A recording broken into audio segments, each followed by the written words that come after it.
Hey y'all, welcome back to my channel. I just wanted to speak about my testimony this morning. It's been on my heart to share. The only time I've ever expressed these feelings and like my testimony is to my small group, which is my Bible study that meets on Wednesdays. They are the most amazing people I've met so far. But I also wanted to tell y'all because I love my social media and spreading my love for Jesus, and Jesus really transformed me, that I'm so grateful for, and he saved me from comparison, hatred, loneliness, like so many things that I want to talk about that I personally experienced, and hopefully I can help someone else out, or you can relate to this and we can overcome it together. Testimonies are a beautiful thing, and I've watched several that actually helped me out.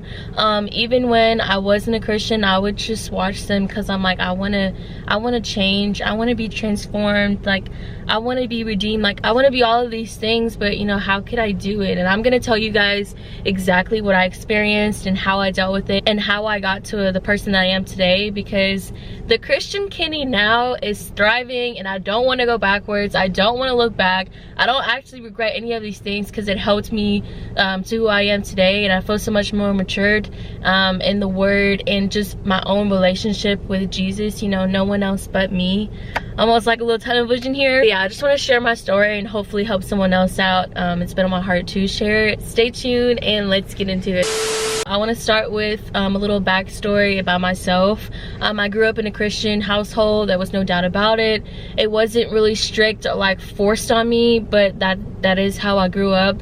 Let alone my dad became a preacher, and like, you know, we went to church. Like, I grew up in a Christian-based home. I always said I was a Christian. I never thought of myself as a non-believer. I never thought of myself that I wasn't following, you know, Jesus and all of these things. But around my sophomore, freshman year, I started to act out. I wasn't following Jesus' commands. I was still calling myself a Christian at the end of the day, and it almost was hypocritical of me to be saying like I'm a lover of Jesus and I'm gonna live for God and all these things, but I wasn't following anything that is in the word. I was a hypocrite, you know. I would call myself a Christian, and I knew who Jesus was, you know what I'm saying? Like I believed in Jesus. Like I was never a non-believer, you know what I'm saying? I just fully wasn't living like a Christian. I wasn't making those changes and adjustments in my life to further build my relationship with Jesus, you know what I'm saying? I started to figure that out after I would, you know, listen to secular music or go party or go places I knew I shouldn't have been, or lying or having hatred towards my parents sometimes, or certain people, jealousy, like so many things that you come to in high school, and caring about what every person thinks but yourself when you look in the mirror. It's quite literally what I did for so long, and I felt like I was a different person in high school because like I would act out. I had some group of friends that I would hang with that just wasn't for me, and I knew that, but I kept like going along with it for so long. But I didn't fully give my life to Christ until June 26th of 2021, which I'm so grateful for. I'll remember that date forever, even my baptism date, which is September 12th, this past Sunday. So yeah, so many great things have been coming to me recently upon this summer and, you know, this fall and all. Particularly what I dealt with, one of the main things was loneliness. Like, I don't know what made me get different boyfriends all the time. Not that I was like fast or anything. Like, I'm not saying that I was just switching boyfriends every week, but I am saying that I would take on a role of being a girlfriend and having always in a relationship for a long period of time. Like, for example, I had about like 4 boyfriends, and I know it may not sound like a lot, but it felt like I was always in a relationship.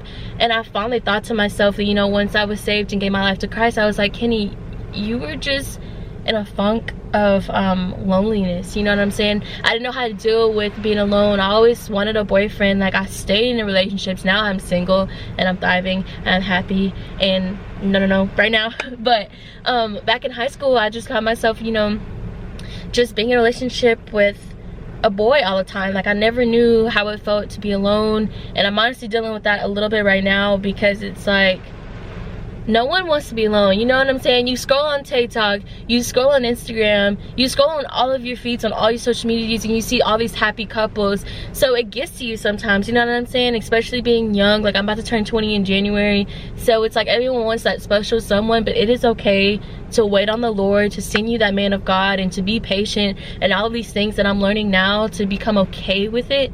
But back then I was just so alone, and as a young female that was once in high school and seeing all of these relationship goals and relationship posts and all these things you would see at school with the hot new couple or whatever, like, wait on the Lord and wait for your man of God, because that is currently what I'm doing now. Like, it is okay to be alone.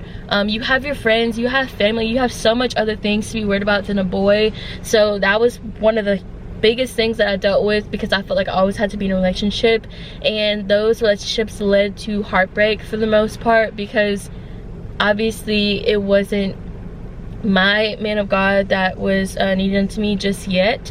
And I'm patiently waiting, and I'm so okay with that right now.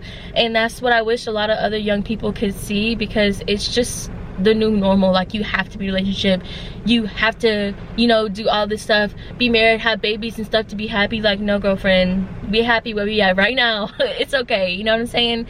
So yeah, that's one of the things that I dealt with. Another thing that I dealt with is just like insecurity and comparison. And I know this is such a cliche topic, I guess, because, oh, love yourself, da da da da, but I never knew what actually loving myself felt like, looked like, anything in that aspect, because I was always insecure. And I remember I used to always say, like, oh, my face is too chubby, oh, my nose is too flat, all of this stuff. Like come on, like, our creator created us in our unique, like, our own ways, and like, we are who we are because of him, you know what I'm saying?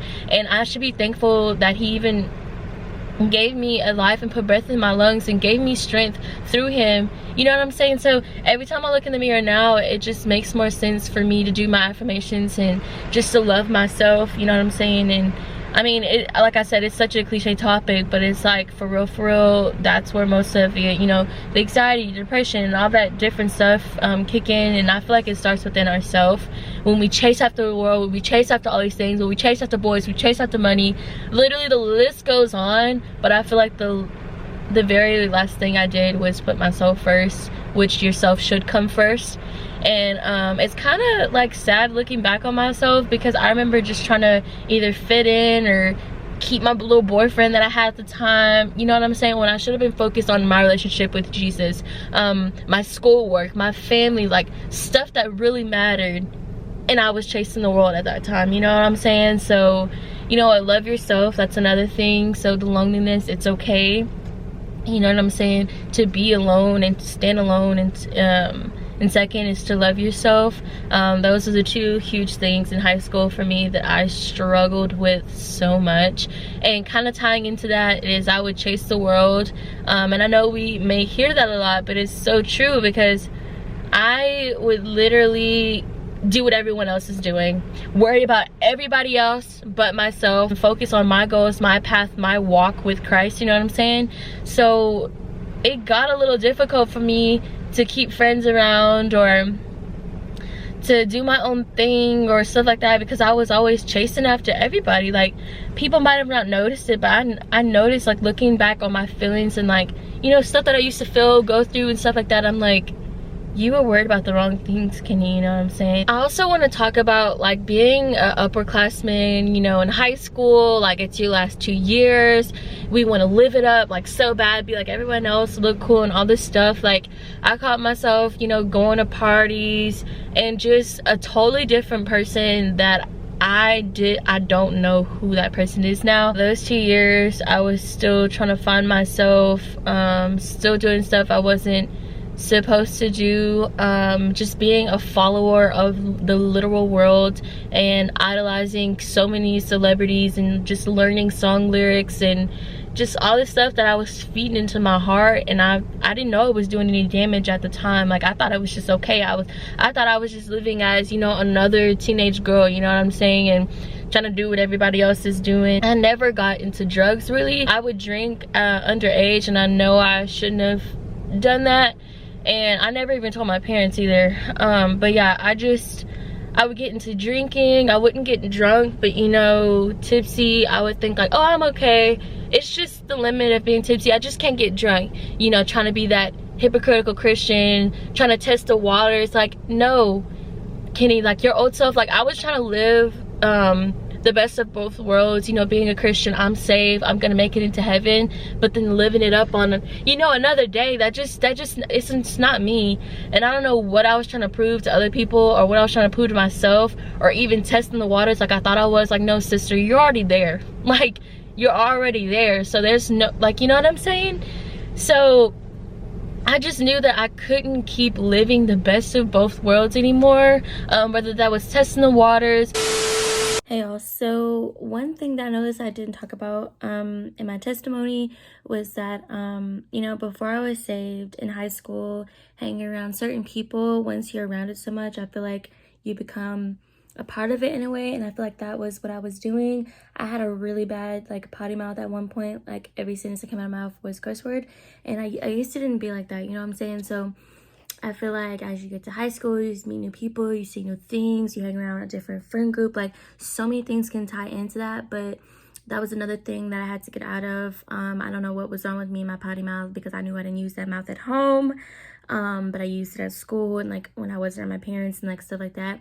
So I don't know, God has freed me from that as well. I haven't really had trouble correcting that as a Christian now, but that was one of, like, the biggest things I remember, and I'm not sure how I left that out. And that is one of the sins that are most normalized. That was one of the biggest sins that I struggle with, that I normalized for my old self. That just took some self-discipline, honestly. That, I mean, I pray on it now, to even if anger was to come along, or if I was feeling some type of way, or you know what, I just don't let curse words be my first option of words. So yeah, obviously I have learned from that, but I just didn't want to leave that out of the video, because I did deal with that a lot in the mouth that I used to have. So yeah, I just had to add that clip in there. I don't know how I forgot that. All of those things tie in to what I'm saying now, because my testimony, I will never forget. Obviously, it made me who I am today, and it stopped me from falling into those old sins that I know I shouldn't have been doing. And Jesus saved me from literally all of those things, and just taking my hand and helping me see, because like I said, I didn't know I was doing any damage. I didn't know that these feelings were coming from what I was physically doing, you know what I'm saying? So honestly, I don't regret any of that. It used to make me so upset, like so mad. Like, when I first gave my life to Christ in June, those first several weeks were literally terrible. Not terrible, but obviously it's a beautiful thing that Jesus saved me, but it was more so of me keep thinking about my past, and it would hurt me more than I thought it was doing me any good, because I can't change it, obviously. People in the past, they know that, Kennedy, I don't, but it's like, you know what I'm saying? So none of that is worth it. I'm happy Jesus saved me. There's some things that I'm just not ready to say yet, but I have confessed them to the Lord, so I feel as though I don't really have to say it on camera right now, because you know what I'm saying. And it's not that, like, I don't want to be judged, I don't want to be doing any of this. I just personally don't feel like I need to share certain things, because I have confessed it all with the Lord when I gave my life away. I also want to go back to the night that I gave my life away, and how I literally found Jesus, because I know that's like the meat of this video, other than my testimony. But June 26, 2021, I was in my room. Keep in mind, some of y'all know we had a house fire on Memorial Day, so I haven't even been living at my actual house. We've been living in a nice apartment that insurance placed us in, and I'm really thankful. I love it here, actually. Feels like home. About a month after the fire, like I said, June 26th, I was sitting in my room, and I actually seen this girl that I knew from high school. Her name is Bailey, and Bailey's such an amazing person. Just seeing her love for Jesus inspired me, to be honest.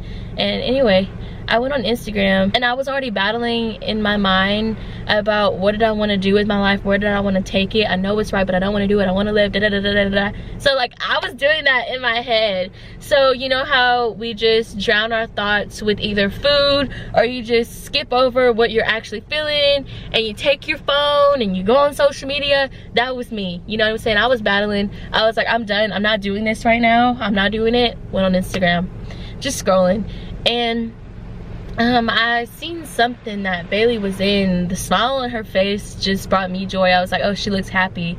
I don't remember what I was looking at, but then I clicked on her account and I was just, you know, going through her account. I was like, wow, she has a love for Jesus. Like, that's so cool. That's how I used to be. Like, I used to literally love Jesus. I used to feel as though I had a relationship, all of these good things, you know, and I remembered that joy it brought me, you know what I'm saying?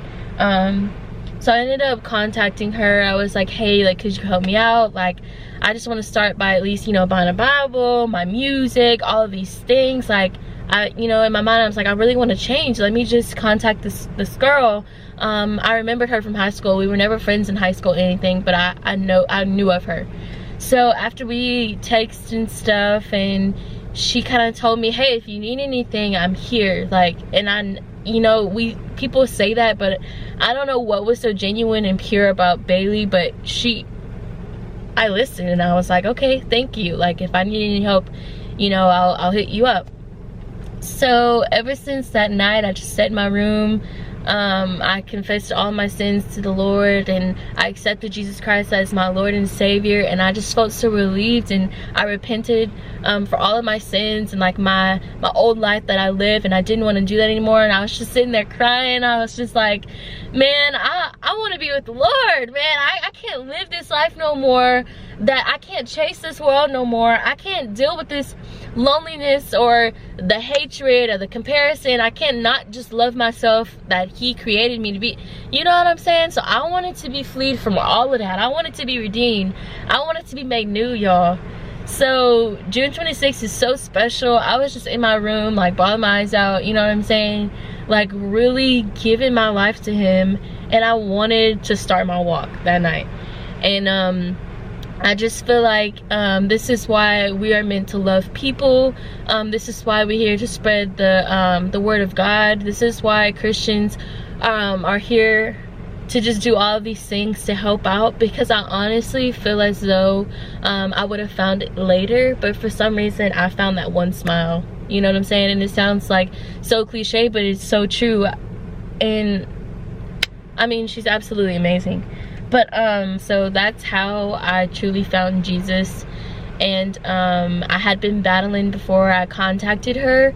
In my mind, like, I don't know which way I would have took if I wouldn't have gave my life that night, you know what I'm saying, that day. Let me just say this, I'm really glad about the battle that I had in my head that night, because I feel as though if I wouldn't have tried to at least choose my faith, and if I wouldn't have at least tried to think about what I wanted to do with my life, I would have just kept living in my same sin. I would have just kept living my same life, you know what I'm saying? So I'm actually glad that I came into Kenni. What are we gonna do? You know what I'm saying? We know God is real. We know our Creator is here to do nothing but good deed for me. We know that He is here for us, and I know I can literally just take His hand and start today. You know what I'm saying? So that is how I found Jesus. That is my testimony. It's truly crazy how, like, we can accept Him as our Lord and Savior. We can express our faith through baptism, you know, an inward change, you know what I'm saying, that we've made, that we want to seek the Lord, you know what I'm saying? So it's really special once you get into it. Or I know some people around me that have seen that I have changed, and I'm glad that they have seen that change in me. I'm not that same person. Not that I care what other people think, but whenever you become a true servant of God, whenever you become a Christian and want to be a follower of Jesus, people are gonna see that within you. It is okay to let them know that you've changed, you know what I'm saying? It doesn't even faze me that sometimes invited to things, or you know what I'm saying, hanging with some of the old friends you had, you know what I'm saying. It's you elevating, like thriving, like literally going up from here. And I don't know, I just feel so amazing that I came this far within the span of what, like 3 months. And I wouldn't go back. I wouldn't change anything about my testimony and how I found Jesus. I'm so thankful for everything that he's been doing for me and will continue to do for me. My baptism Sunday was so special. My family came to my church. I'm loving my new church home, by the way, y'all. Love them. Small group, love y'all. Everything is going just right. I know it's not gonna be easy. I know the walk is not meant to just be, you know what I'm saying, there's gonna be some error. There's gonna be times where I just cry. There's gonna be times where I'm just feeling on top of the world, like right now, like I'm feeling so good. So yeah, that's my testimony. That's how I found Jesus. Thankful is literally an understatement. I don't know how to thank him enough. Like it's crazy. That is pretty much the end of today's video. If you have any questions or if you need help with anything, I'll try my best. No one has all the answers, or I'll be more than happy to ask my dad. He preaches. I'll be happy to ask my small group leader at church. Like, I will help you out. So yeah, if you liked today's video, give it a thumbs up. I'm so happy you were able to tune in and listen to my testimony and how I found Jesus and what he's done for me. I love y'all so much. Y'all stay blessed. I'm gonna post this soon. I'm excited. Yeah, I'm gonna just keep rambling all day, y'all. I'm feeling good right now. I love y'all. Don't forget to like, comment, and subscribe. And Kenni Nova is out.